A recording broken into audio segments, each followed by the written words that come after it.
Hello, everyone. The Lord be with you. Let us pray. O God, whom saints and angels delight to worship in heaven, be ever present with your servants who seek through art and literature and poetry to perfect the praises offered by your people on earth, and grant to them even now glimpses of your beauty, and make them worthy at length to behold it unveiled forevermore. Through Jesus Christ our Lord. Amen. We are very honored to have Peter Ulisse here, a published poet and professor who's going to share some of his work with us. Thank you for doing that.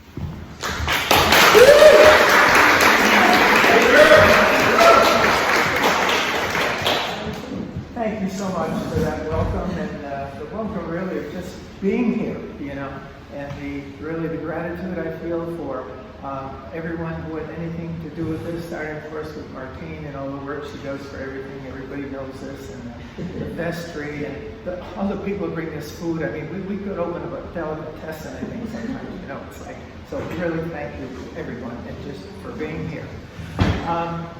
Some of you I know have never been to a poetry reading and want to go, what am I supposed to do or whatever? Well, the nice thing is nothing. All you have to do is, like you're at a concert, you sit back and you feel what you feel and just enjoy.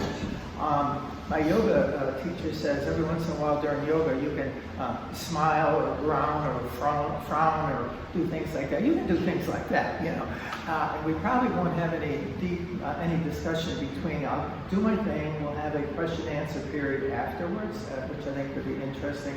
I hope this will create a lot of discussion. A lot of things I'm going to read will not be new to you in the sense that we have done and talked about these things all the time. By request, I'm going to read a few haikus, which I've been doing a lot of in the middle. And at the end, I always do my readings. I like to bring something I've just done. So I'll bring my last poem from about a month ago and one other poem. But mainly, I'm going to read from two of my books. One called Apple Tree in November, and that one is actually in the church library somewhere. And this other one, a really strange title, Memory is an Elusive State. And that deals with time and a lot of stuff like that. When I first started off, I was going to read about 50% from each, and I think it's about 90% this one now, which is probably pretty good. Each one has a dedication, so I thought I would do it, just start off by reading a very short dedication poem to each book. And the one for this book is for families everywhere. We are connected as fingers. We are individual, unique, lead separate lives.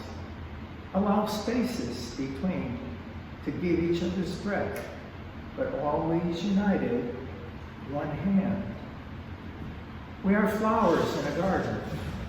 We exist not so far away as to wither in isolation, not too close to another, to smother. And we understand even perfect gardens perish without nourishment and rain. We take time to water. Kind of my idea, I guess, of an ideal family. And by family, I do mean elsewhere in its extended sense. Probably first thing of the people who live in your home, I do mean that. Maybe people you work with, maybe a certain group of friends you have, and this church. I mean, we constitute, I think, the family. So, I mean, all of us included in that. And a lot of the poems in this will be about relationships and connections and things like that. This other one, which I'm going to read a little bit less from, is a personal introduction to it. One very short poem in these words. To parents, family, and friends, all who have helped me understand love, the only real thread in the memory we call life. Moments from the past exist as stones worn sea smooth. Once jagged and sharp, they soothe with unreality. Each wave molds rock to a new present. Time, a series of unconnected presents strung together through memory. So those are kind of just the introductions. To make it a little bit more sense, I guess, I kind of arranged it in terms of topics. So like the first one is nature and relationships and, you know, time, space, all kinds of weird things. I by the way, eliminated about 50% of what I was going to read, mainly in thinking of you. And also thinking of you, I got some really good news. I'm going to let the poems do 90% of the talking instead of me. So you won't have to listen to me, and listening to the poems I think would be much better. I've only wound up bringing interest in about 3 nature poems. I found I had about 10 of them. And then I realized almost half of the poems that I'm reading through here somehow has nature in it in one way or another. So the 3 I'm going to read are just to sort of get us in. And I'll start with actually the title of this book. It's called Apple Tree November. That's an actual picture, a photo of the apple tree. And throughout this particular collection, and maybe for another time in another space or whatever, I have paintings of some of the works. And this is one I happen to have, and I have an artist friend, and we worked on this a lot. He would do painting, I would do the writing, and sometimes I would do both. But I started writing 50 years ago, painting only 5 years ago, so don't look at any of these paintings. These are like the first year or 2, but I'll just show you for a second. This particular first poem called Apple Tree in November, and as you'll see it, this is in perspective. We have in the back, it's in autumn, I think a good poem to start with autumn, these gigantic, gorgeous, beautiful trees, okay? But I happen to love the apple tree, which is closer to me and whatever. It's got all these little intricacies, and I'm a poet, so I get to write whatever I want, right? So, but that's how sort of we are in life. Everything can be going on, but we are very much attracted to some things versus others. So I will just read the poem, Apple Tree, November, and keep in mind the November part. Aquamarine sky fades to gray blue. No birds sing as tall, stately trees, canopied by thick green leaves in summer, stand starkly at attention as if in a military line. Orange and yellow fell to their sides, mixing with dirt. In the foreground, a much smaller apple tree, dwarf sky and taller trees, limbs spreading in all directions like broken bones. Blotches and knots lie its withered bark as patches of new-fallen snow, warn of winter's coming and possibly a spring which will never arrive. Yet even after years of storms and droughts and floods bend branches which will never straighten, others still reach for the sky, and one notices the intricacy. Hundreds of tiny limbs entwining like the most sophisticated spiderweb, touching each other from infinite angles, and a trunk deeply rooted in earth, solid, secure, despite weakened appearance. The tree is an old man, fragile, facing an uncertain future, but with dignity and respect, as if to say, come on, Winter, bring it on, I'm still here. I love that apple tree. In fact, our maintenance man at one point wanted to take the apple trees down because it wasn't serving a certain function and enough water wasn't coming in. And he would just say, yes. Would you tap on that mic? Is it not on? It's tap on. Yeah. It's not on. Is it on now? It's not on. I'm not going to repeat any of that, by the way. So don't worry. I can see it. I just thought if the mic was louder, we'd be able to hear better. Try again. Yeah, there? It's not on. No. That's why I love it all day, you know. Speakers light it up, right? See the Should make it cell phone? Should be a steady blood.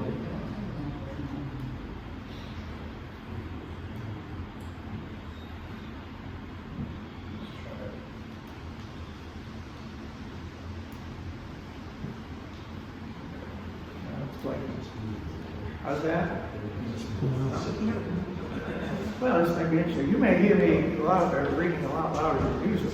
Let me get that plug and see if maybe it's just out of power. But go ahead, keep reading. I'll be back.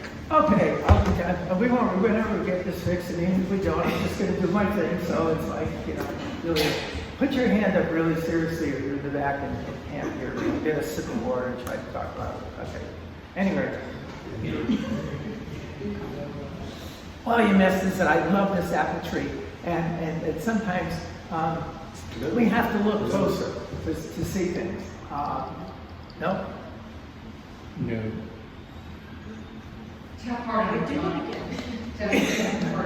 Yep. Can anybody hear me? Works for me, Peter. I'm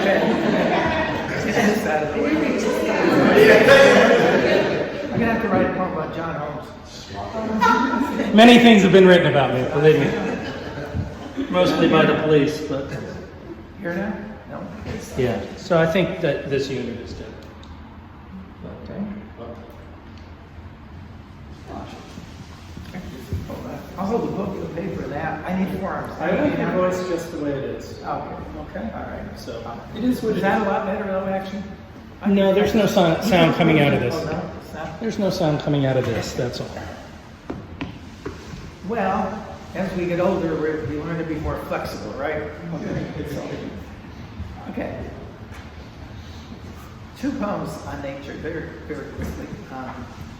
Photographing the sun, which indicates that nature is with us not only in our good times, there'll be a lot of good time nature poems, but also in times when things aren't working out so well. So here's a young woman.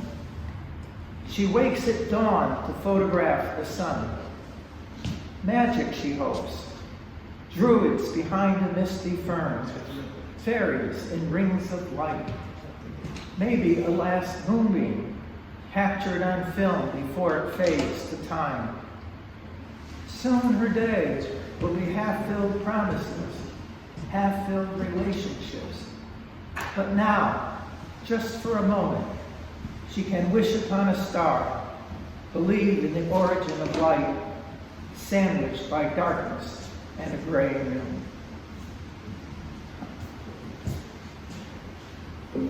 This next poem I'm going to read and do, like I said, last of the nature poems, was actually based, a lot of our writings are based on, obviously, personal experience. But between that and what happens at the end is an enormous, enormous process. A lot of people think when you read with I, that that's you, all right? And if there were, I would be severely schizophrenic. I have about 86 different persons. That's not the case. But, and this particular poem, it started with, it was based on a personal experience. My son, my older son, had a boat. He used to keep at our yard, and he was going to sell it. And he put it on, one of those hitches, okay. And they dig pretty deep. And we used to live just 4 houses up here, so we had a big, long backyard, but he couldn't get it turned around. So he had to go through our yard. The only problem is it was like late March, early April. Okay. So it was basically like a tractor, okay? And so the poem is entitled Backyard Ditch. And I'll just read it to you. And as I said, in some of my poems, be prepared for anything. Yesterday, steel wheels from the boat trailer gut soft turf like a plow. Unintentionally, huge clumps of grass uproot like a lifelong secret, exposing bare soul. Today, birds dig in. Virgin soil delighted by devastation, eat worms. Next month, new dirt and seeds will fill holes. Grass will sprout, and all will simply be as it once was. So it must be as tulips bloom in Auschwitz.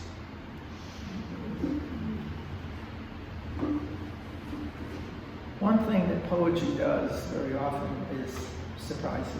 First time I read that poem, people were a very small group, and people were like,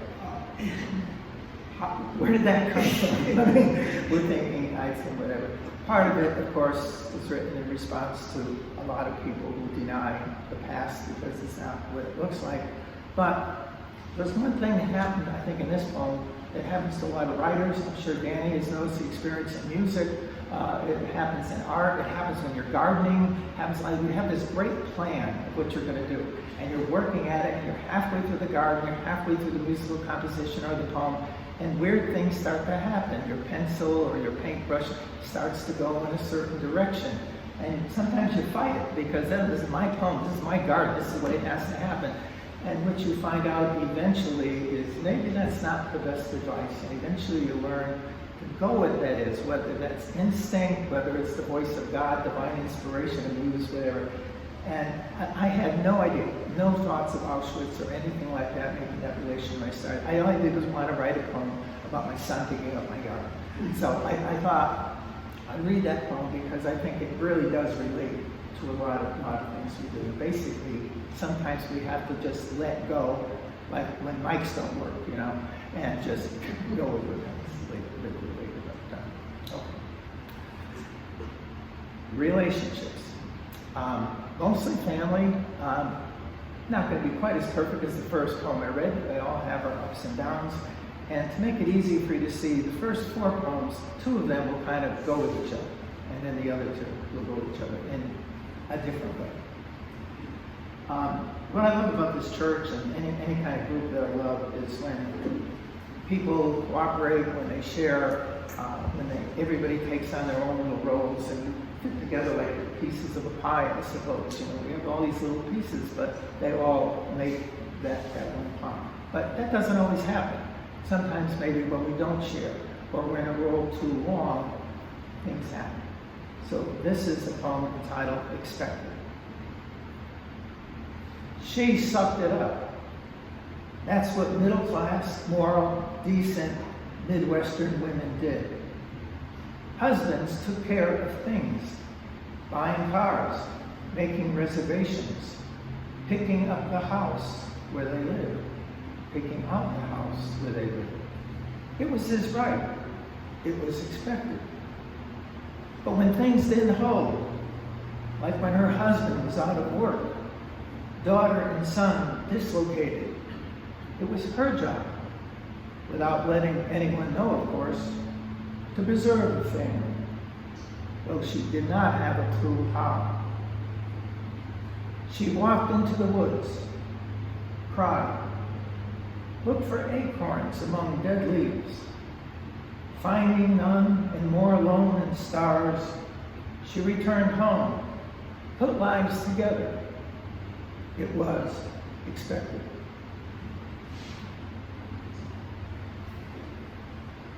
The next poem sort of starts off where that one leaves off.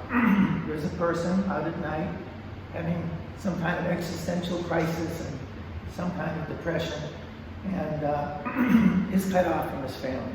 But as we'll see, it moves in the opposite direction. It's called Back to the Farmhouse. I turn from stacked wood this coldest evening of the year. Ice moon curls like a searchlight, but I feel only night, the vastness of 40 acres of silence. In the distance, a window beacons the farmhouse. I see Grandma cutting turkey, Aunt Ellen passing the turnip, cousins and siblings with mouths moving and gossip, children playing. Out here, their light seems a futile attempt to deny darkness and cold. They buy time until they too must come outside. Freezing, I enter the house, sit with them, thaw, force a smile. Soon, a 2-year-old flips squash into Grandpa's lap. I find myself laughing, gaze out the window, seeing not darkness, but reflection. Maybe this is enough. I whip off my sweater, play with children, feel the warmth of coming home. So in those two, we kind of make a full cycle in terms of that. Coming home, by the way, it will be in one or two poems later, is probably one of the biggest phrases in all of literature, and certainly all of poetry. This is all anybody ever wants. And home doesn't have to be a physical place where you live. It can be a place where you work. It can be a church. It can be where you feel yourself and where you feel connected to others, yourself, the universe. Very important phrase. These next two in any family, I mean, just we're all human beings. So we all have wonderful times together, parties. There are times when things aren't going so well, and obviously there are times when people die in families. These next two poems deal with that, and yet, as you'll see, in an entirely different way. In the first one, the person has already died, and they're having a tag sale. And in the second one, moping at the very moment of that very tough time. So, this is Grandma's tag sale.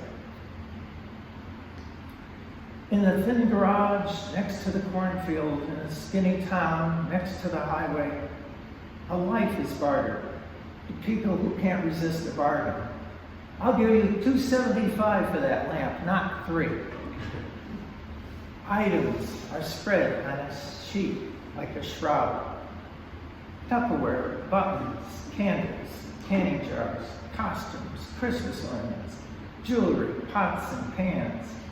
Outside, the larger stuff, a microwave, exercise bike, a desk, chairs, a bed. No, 2 beds. One for her husband, and now one for her. Once things were alive. They bled with meaning. I want to tell these strangers, handle carefully, a breathing person loved these. What did you know about her children, grandchildren, failed lungs? I slip a necklace into my jeans, but stay silent as folks do. Ponder if others will someday bargain our treasures like trinkets.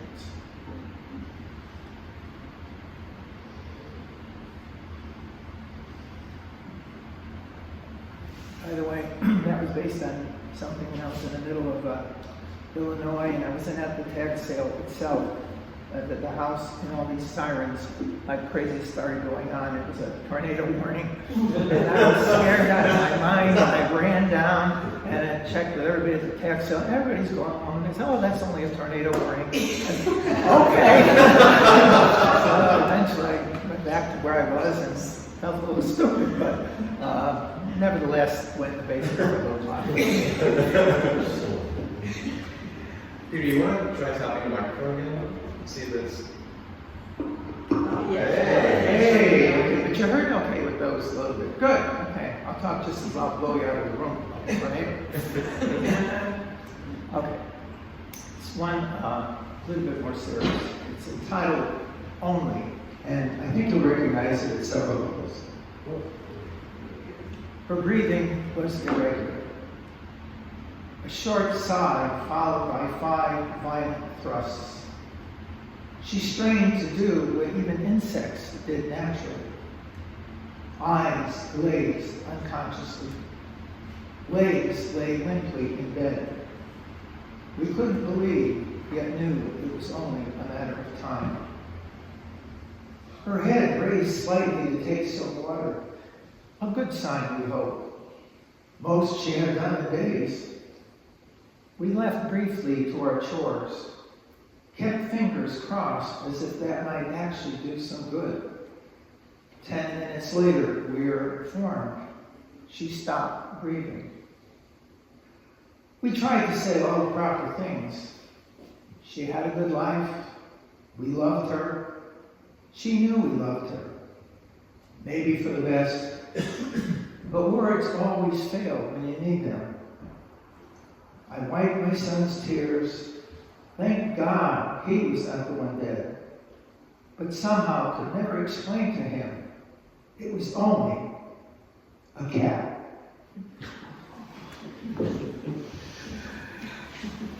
Guys, remember last week?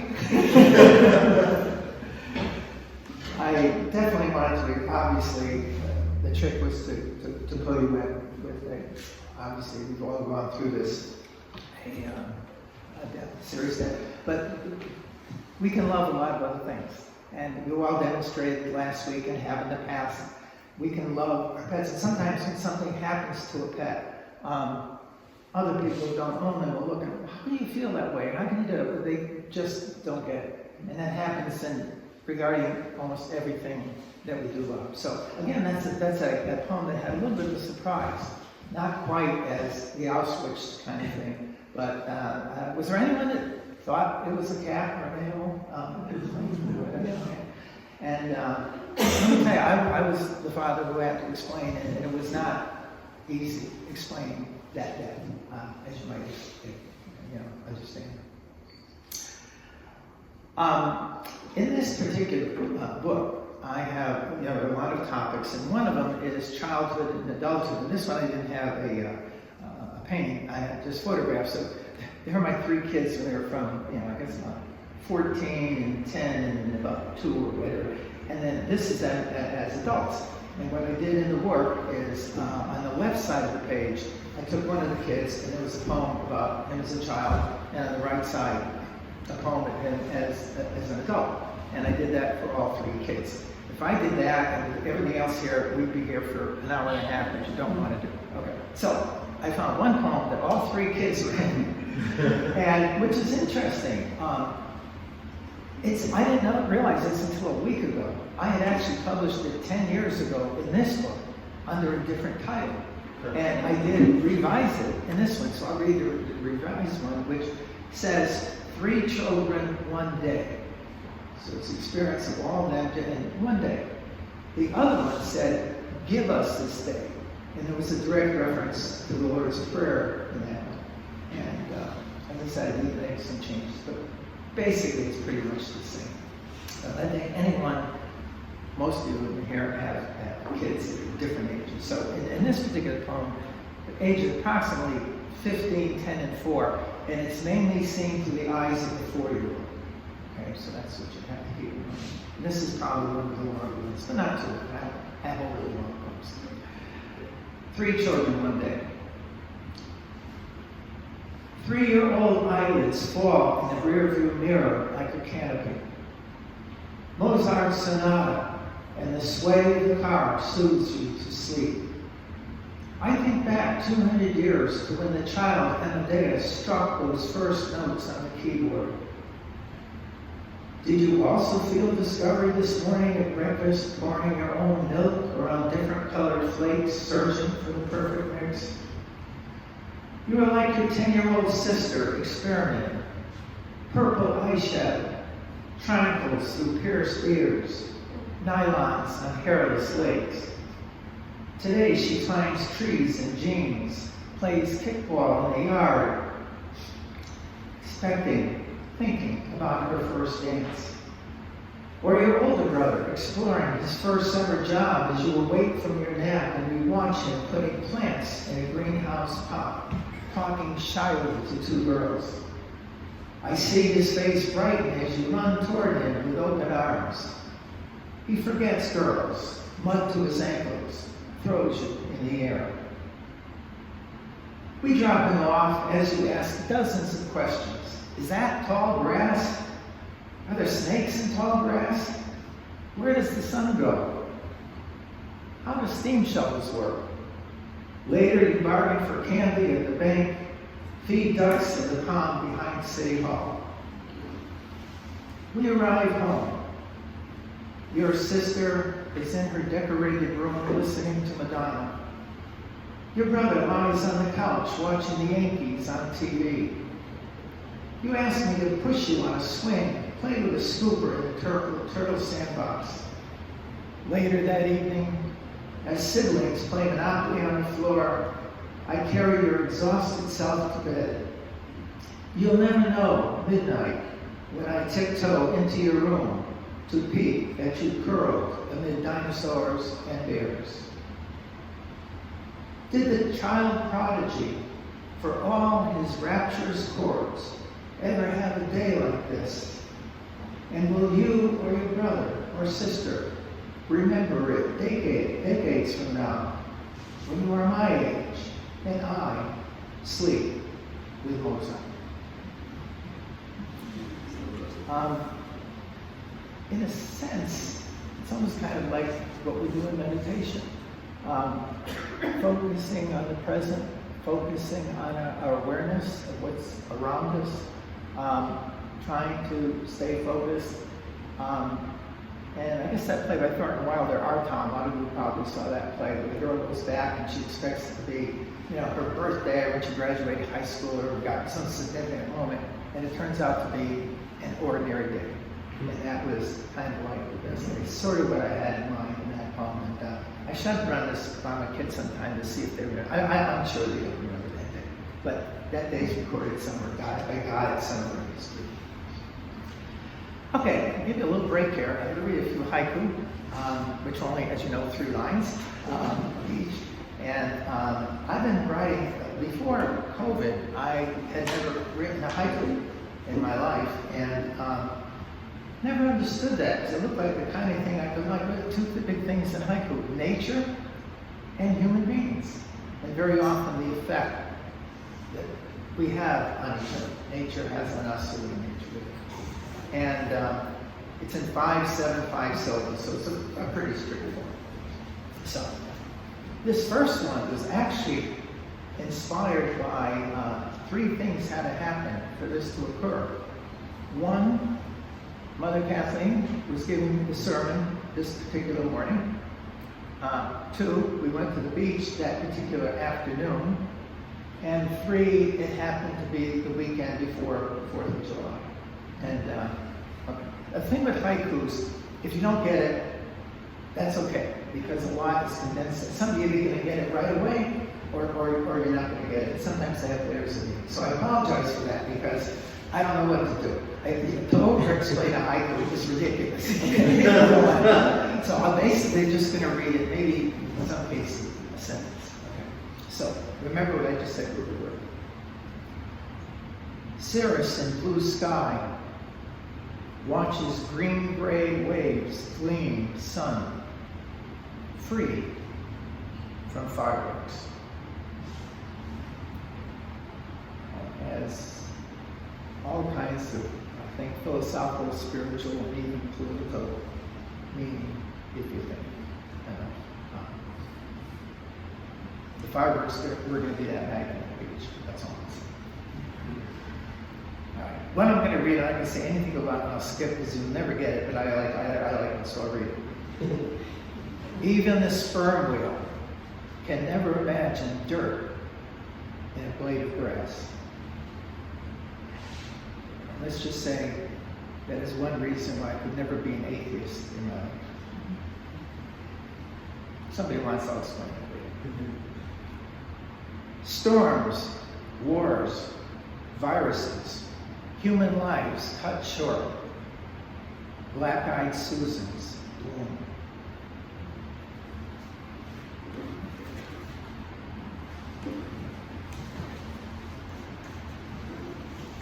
Daffodil lifts head from ground, breathes CO2 into the air. What did you do this morning?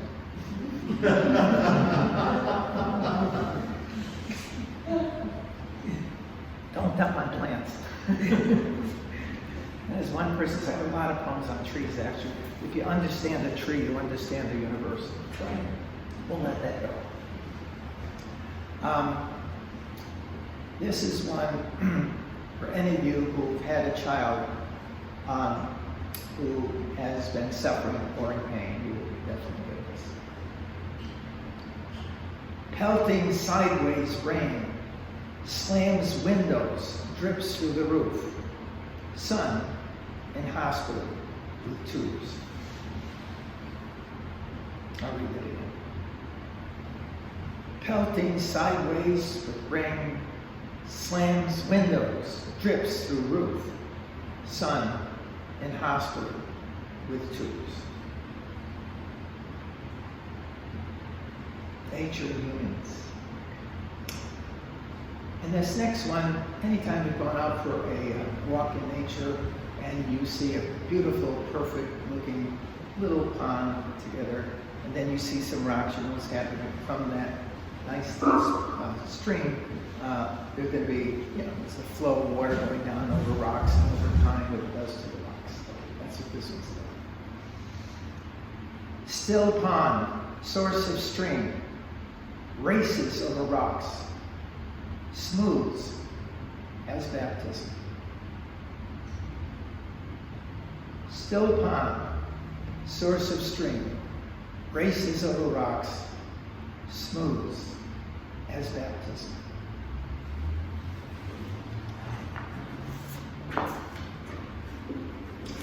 Okay, I'm going to read you. I don't know why. I'm not sure what to use. It's not they're religious, spiritual, but not really. But with a difference in only 3 poems. But remember now, these are poems. None of these you'll find in the Book of Common Prayer. And I don't think in this Episcopals expel people for saying things that are not in the Book of Common Prayer. These are all experimental. And I think you were. In fact, the first one's got nothing to do with this. If I'll use anybody in class, remember class, I was teaching for 40 years. At this luncheon poetry reading, remember the term Vatican II. Okay, a lot of you do. Vatican II is in the Catholic Church where Pope Paul, 1962 to 1965, decided they were going to revise the church and make it up to date and more modern. Okay, and it did. It did tremendous things. And you don't realize some of the things I wrote Catholic before that. Sort of try to demonstrate without knocking anything over. So when you're going to the Mass, for instance, okay, hard to wait. So you're there, okay, in the pews. The back is to you, talking to the altar. Not only is he not looking at you, it's one of those, I don't know,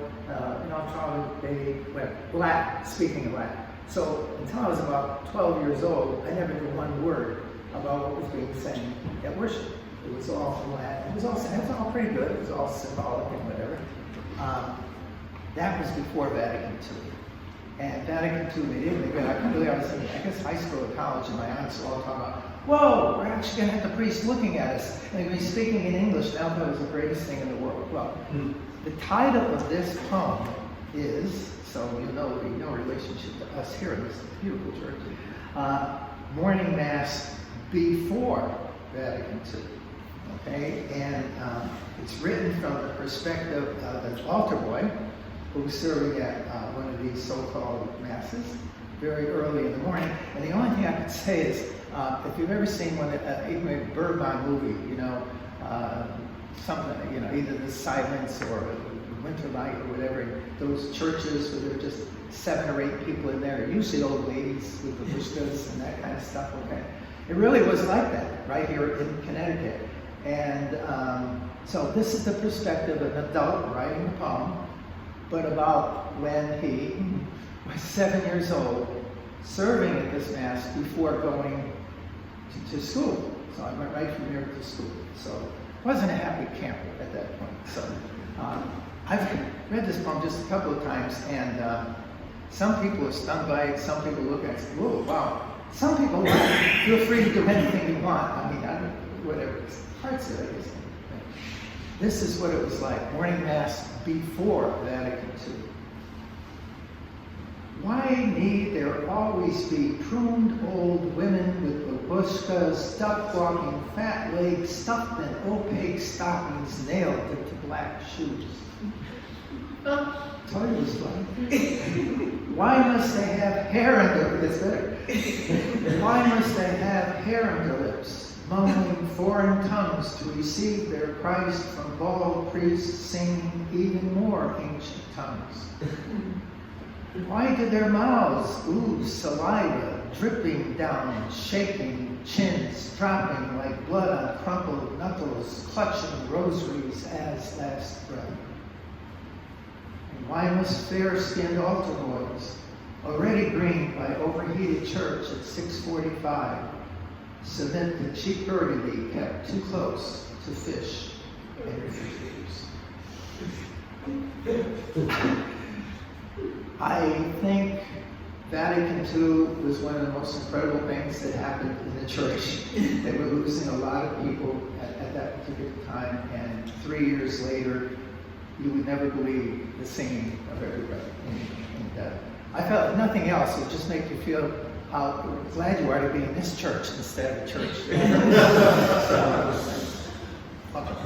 This next poem is, I'm not going to say anything about it. I'm going to read it. It has a painting to go with it, which I will talk about later. It's entitled Girl in the Garden. And just stay with it. Somewhere along the line in the poem, you'll get what the reference is. All of you will get it by the end. Some may get it right from the title. Some may get it about halfway through. I'm trying to do something different with a certain, never mind. I'll talk too much either way. I don't know. Girl in the Garden. You sit with feet dangling in an aquamarine brook, surrounded by a forest of asphodel, ivy, fig, cypress, and olive. Tiny red, white, and yellow flowers gently decorate your private world. Eyes stare forward, and your naked body is partially hidden by a giant philodendron, melting harmoniously in the luscious landscape. You don't see danger. Green sky lingers, and out of your gaze, apples have fallen from trees, some brown, almost brown. A slight snake, its tail touching your bare thigh, slowly departs. He has done his job. Though you are still unaware, and do not shriek in horror at his presence. How could you know? In this primordial moment, all is about to change. Eternity will transform into life and death, joy and suffering, and you will be what is called fully human. So here you sit, girl or woman, delectable, sensuous, tempting, yet spiritual, innocent, still unaware of the tree of the knowledge of good and evil, which hangs over your head. Eve, with your half-eaten apple. A little different take.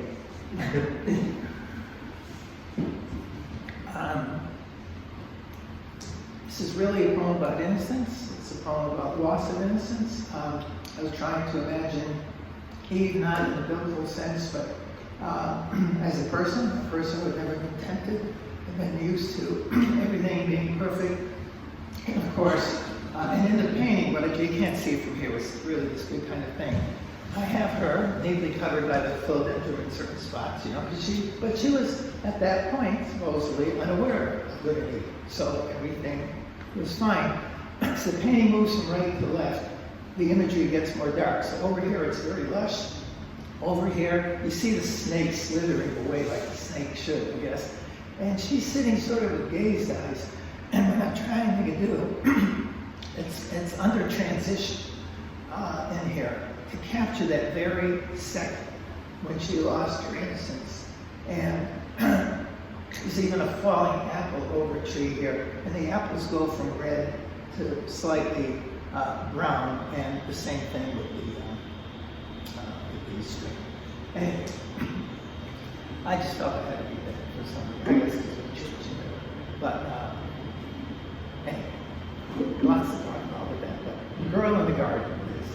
Did anybody figure it out before the end? Was there anything that maybe did here? This last one of the, so I'm just going to blurt this next one out because there's no way I can explain this. This just happens. At least I believe it happened, and I think most of you, in one way or another, maybe not the exact same words, might think that this happened. This is in both books. I'll read it from here. For all seasons, Christ, blasting from what is, as sunspots from the sun, whirling through the darkness of space and mind, passing veils of forgetfulness, born to a virgin. Throughout his life, visions of immortality, powers intuitively felt, not understood, insight accepted in agony when the veil melted only seconds before his death. He saw then he would not stretch a kingdom on earth from 33 to 90, but would die to time, rising, returning to isness, never left, expanding, exploding into the illimitable eons of light.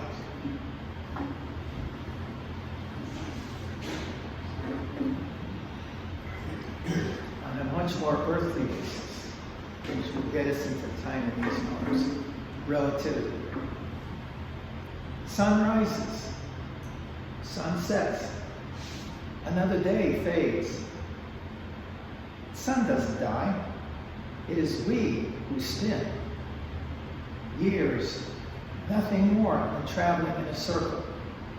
Time, an illusion of mind.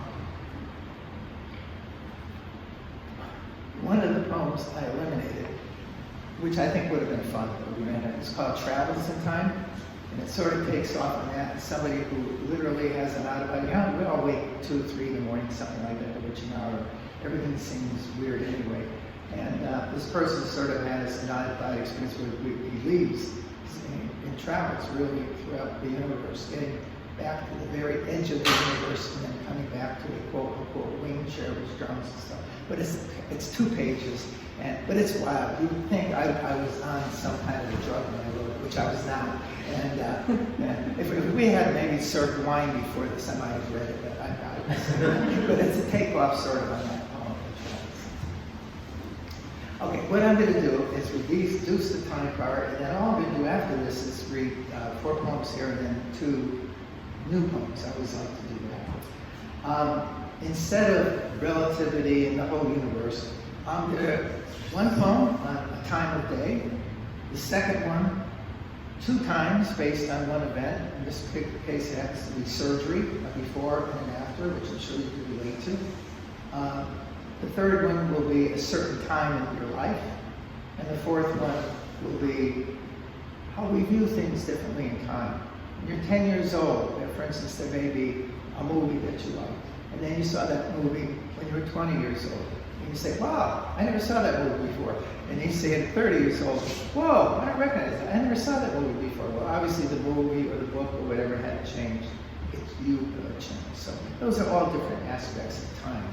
So this first one, and I hope there's not many people. I get the feeling there may be a couple people here who experienced this. It's morning. I've never been a morning person anyway, but this is kind of a really extreme. So this is just one part of a day, the morning time.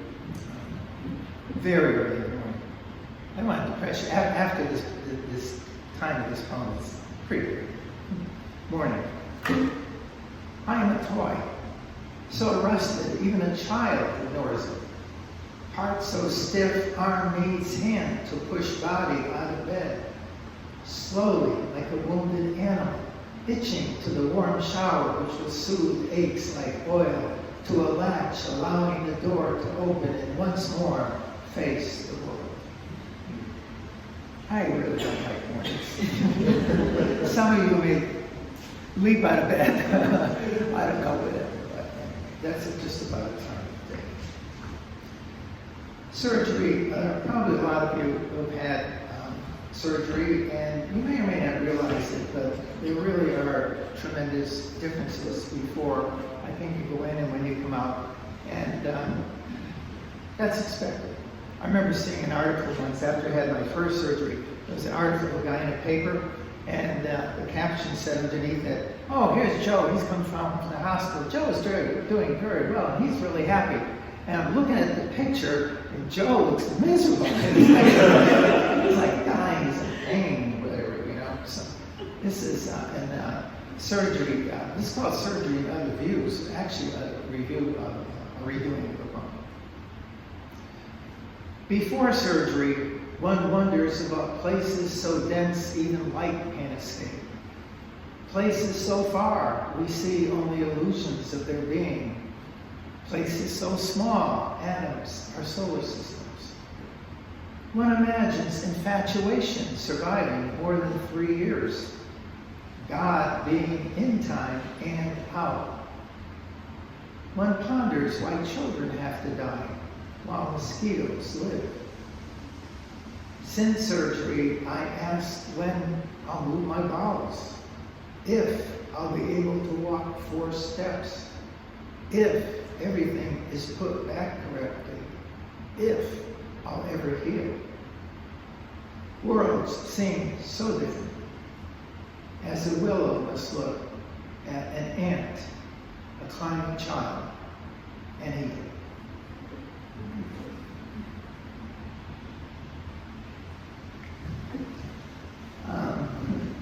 We should never judge. We all know that as Christians, right? I mean, we should really never judge anyone. But when we were younger and we were in good health, we tend to make fun of people who are not like us. I mean, I'm sure I do, but we all do.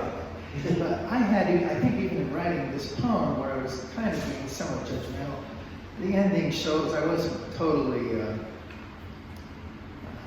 nonsensical about the whole thing. It's called Septuagenarian Drivers.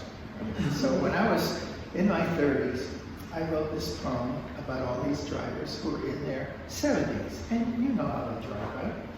None of us would ever drive.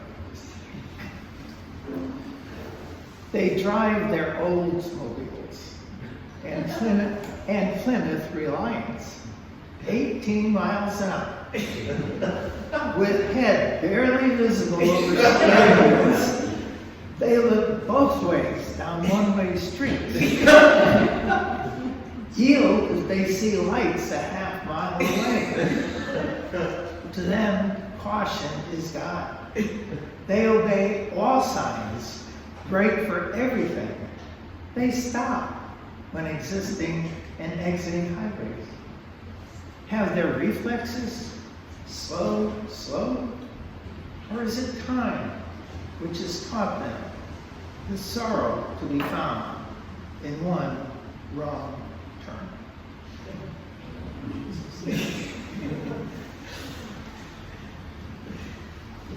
Before I get to my final 2 poems, this is one I wasn't going to bring at first. You sort of have to know a little bit about mythology, but then I realized you really don't. A couple of words, I'll just tell you about it later. It's about the Odyssey. You all heard of the Odyssey, right? Supposedly the first work, about 8 BC, written by this guy named Homer. There's probably 50, 60 people who wrote it. And it got passed down by the oral tradition. Very, very famous work. If you've never seen that, maybe you saw the movie with Kirk Douglas called Ulysses, which is the Latin translation of the Greek. And basically what the Odyssey is, this man, he's a hero, and he's young in life, and he goes out and fights the Trojan War and everything. And it's all about adventure. If we're done into a film, everything is adventure, killing all these monsters and stuff like that, and living a good life. But then he goes overboard. He insults one of the goddesses, who puts a curse on him. In the last 10 years, it's basically just all he does is attempt to get back home again, which should be easy, but it takes him 10 years because of the curse that was put on him. So this poem I entitled Odyssey 20 Years Later. Not in the sense that of him coming home, but from the first time I read the Odyssey, I was 20 years old, I guess in college, and I read it again 20 years later when I was 40, and it was like a totally different book. It meant a totally different thing to me. So, at the beginning when I mentioned like Polyphemus, there was the one-eyed monster, remember that? And anyway, just remember there was monsters. Actually, when you think about it, a lot of times, when we read a lot of the esoteric works from the Old Testament, you got to admit, you don't understand every single reference, right? Everything. You get what you get. So, I think the idea will come to me. And again, this is the I, so it's not me, it's not Odysseus, it's some other person. I battled Trojans with Odysseus, bludgeoning the eye of Polyphemus, I meandered past Scylla and Charybdis, descended into Hades, outwitted Calypso. I ate of the lotus and forgot. 20 years I groaned. Wandering Jew, prodigal son, opener of doors in empty streets, I embraced strangers like a lover's quest, searched for the beautiful which alone could make a life complete. I released hands in bedrooms, turned to St. Augustine. It is only now I feel the pull of salmon swimming up current, turtles drawn to Galapagos, fowls finding a path through a 1,000-mile sky. Only now I understand Odyssey, not as cyclops, sirens, or unfavorable winds, simply as coming home. Think about it. Even baseball's about coming home, right? You come out of this dugout, you walk to this scary place, you have this guy in his mound throwing a rock at you at 90 miles an hour, you know? And if you're lucky enough to get on base, and you're on the road, you're out there on first base, and you got 50,000 people yelling at you, and it's sort of a metaphor for life. You want to get the second, third, what do you want to do? You want to cross home plate and get into the security of your dugout. We all want home. We all want that peace, that security, that safety, which, as you know, it's always been difficult to find that. We'll never find it in the outside world. We ultimately have to find it within ourselves, even in the particular world we live in, which is probably why coming home and finding that place and that relationship with ourselves and others and our families and groups and God is really the only thing that can ultimately bring peace. A lot of my poems ultimately are about that thing. I didn't bring a lot of those today, but this next poem I'm going to read, which is the last poem I read, I'm going to read one after that, which I couldn't believe. I was reading it this last week, and virtually everything I've talked about today somehow is in this one poem. I couldn't believe how that happened. But this next to the last poem is entitled Rainwater Dream. Now, when I do read it, focus on it, just relax, and remember it's a dream. Okay, so every literal thing doesn't necessarily make sense. Like rivers don't flow backwards and this kind of thing. There was actually a very heavy political move behind it, very much like all those wonderful things that happened across the country yesterday. And yet, I've chosen, after struggling for 5-6 months, an individual decision we all have to make, how we're going to survive in this world. And one way is with bombs and rockets, and there are other ways to do it. So in this poem, even though it goes very mellow, halfway through it, there's going to be a 2-line reference. I'm sure you'll get it when it comes. And I think it fits without going overboard on things. So a rainwater dream. By the way, the rainwater, if you ever had this for a while, could symbolize 1, 2, 3, 4 things, but we're not into the symbolism, just the rainwater dream. I introduce it with a couple of lines from Wordsworth. Again, about the world. Whither is fled the visionary gleam? Where is it now, the glory and the dream? Falling translucent and free in mountains and cities and backyards and barnyards and valleys and ghettos, captured in cisterns in Mozambique, fonts in churches, fountains in mosques, vases in the Vatican, wells in Jerusalem, even stuck in black Bronx gutters, gaudy pools in white Mar-a-Lago. Imagining all the great rivers of the world, the Nile, Mississippi, Gambia, Thames, Elbe, Orinoco, Yangtze, Amazon, consumed with rainwater, interflowing back to a saltless sea, and we all starting over, united in one everlasting, pure body of water. It's a dream, it's a hope, and maybe in various ways, including what we were talking about, some of the things that happened yesterday, through many of the things I think we've discussed in church. Sometimes change can be brought about in many different ways, and it's for us to find it. So I find it through my writing and I guess prayer and meditation and thinking about such things. And, the key idea, as in Rain and Water says, just to never give up hope. A lot of these things have happened before. Maybe not as bad. This last poem I'm going to read is about a friend of mine. His name is Jim. It's an elegy. It's called Birds from Jim. Virtually a lot of the things I've said about nature, relationships, time, suffering, love are somehow included in this poem. It's obviously, I gave up publishing books in code. I just changed everything then. So I have a lot of poems. I decided no more contests, no more those big publications, just the writing is what it's all about, and the sharing. And that's what I decided to do. So anyway, this guy Jim, I think you'll be able to identify with him. The experience with a bird that begins the poem actually really happened to me.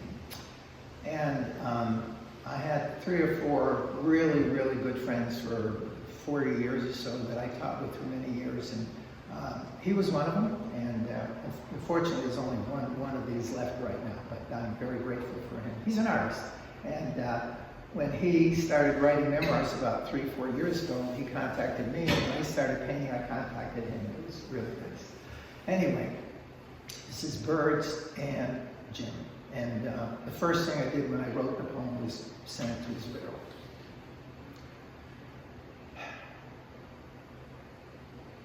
The week after you died, a bird crashed into the sliding door on the deck.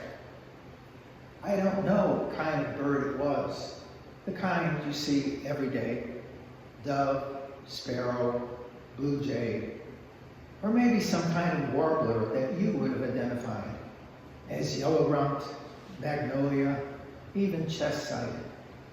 You'd know what it ate, where it flew, even its type of tour. It wasn't the crippling polio you suffered as a child that made you love birds, though perhaps it played a role. Because earlier you were well enough to walk slowly in the woods, discover caves, even quiet streams accompanied by a cane. When your legs finally weakened, making even 3 stairs seem like a hill, you started kayaking with binoculars. Massive arms paddling you into inlets where you witnessed hawks, heron, egrets, while gliding to see osprey nesting. And once, while waiting with you, my wizard of the water, you whispered, "Shh," and we saw a bald eagle on a limb. I used to wonder if you ever wished you could fly. When you became too tired and weak for kayaking, your wife took you to some of your favorite lakes, marshes, and ponds, where from the car you could still view your favorite creatures, even taking a step or two by the river near your 1-story home. When dozens of hospitals and rehab could only minimize clusters of heart, fatigue, and liquid in your lungs, confining you to your living room window, you still didn't complain, but reveled in the ordinary. Cardinals, chickadees, finch, taking award-winning photographs of all. I thought my crashed bird had died. I was afraid to open the sliding door, to approach it, allowing it to glide from life. Then, after about 10 minutes, I saw its chest move, slightly in and out, then a twitter of the legs, standing, looking around as if it were an unfamiliar universe, cautiously taking a step, then another, a third, walking to the edge of the deck, beginning to chirp, looking up at the tall trees, the sky, then, without warning, spreading its wings and flying toward cumulus clouds, becoming smaller and smaller till it disappeared. Jim, I think you would have liked that word. Thank you.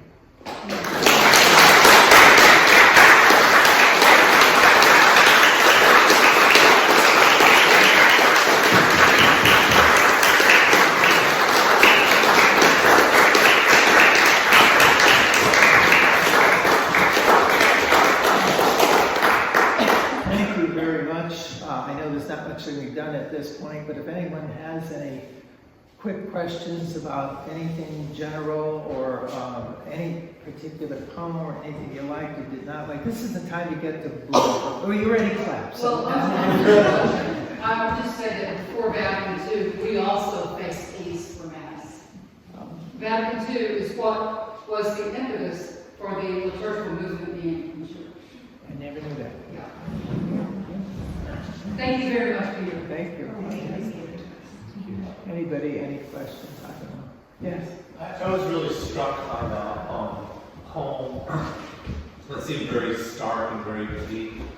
I guess it was a period, and I was wondering what time period was it when you were attending church where there was such low attendance and there was only elderly people attending? Oh, that for me. By the way, I do have, see, that's the thing, anytime you give a reading, and I have zillions of poems, I do have a lot of stark, bleak poems. I just didn't want to bring them today. I figured there's all of us getting together. I had no idea how this was going to take place and what was going to form and whatever, so,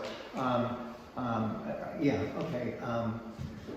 Well, that was before Vatican II, and as you're saying, this is, yeah, and this is the old days of the church, and you look anywhere, actually, almost any, as you're saying, you look at an Ingmar Bergman film in Sweden in the 1950s and everywhere. This is just the way it was. And you see some of his films and people are flagellating themselves. Well, we didn't do that in church, but it was kind of a bleak place to be. I don't know, how would you describe it? It's like,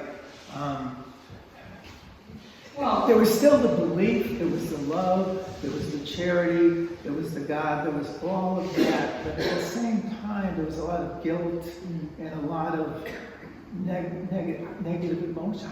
I'm not describing that. I'm sure you could describe that. That is the time I'm talking about, Dan, anyway. Would you be able to describe that? well, in this, it started with John Paul 23rd, of course. He wanted to bring the church from really what was essentially the medieval period Right. and medieval Mass Right. into the modern era. Right. And so here we are. And we were not, you know, this page, we call Catholics, you couldn't learn Latin. we weren't saying Latin, but ours was Elizabethan English. Okay. And we had our own, issues as well. We were just caught in the 16th century instead of the 13th century. But Vatican II really changed everything. It changed the entire Christian landscape. It wasn't just the Roman Church that was reformed from Vatican II, because we were very close with Rome and followed their lead. But Rome is the one who instigated the liturgical movement that we later had ourselves, as all of you will remember lived with the 70s. Yeah. Thank you. So I don't know if that answers. So that you're saying the time period was the 1950s? Yeah, well, yeah. 1962 is usually seen as the time of the beginning of Vatican II, and through 1965 that was a big thing. Then everything, the ramifications, and I can remember in the 80s or 90s, everybody was doing folk masses and worship ceremony. That was a lot of fun. I really loved it. Well, we still do it. Yeah. But you can see today in St. Peter's. Yeah, and there's still a church. I forget which one it is right now. There used to be 3, and I think it's only 1 now that still does. You might know that does Latin masses. If anybody, if anyone remember where it is, where is it? It's in Stepney. Stepney? Okay, okay. First grade Latin mass. Yeah, yeah, these used to be 3, one in Right by Bridgeport. the cemetery. Yeah, yeah.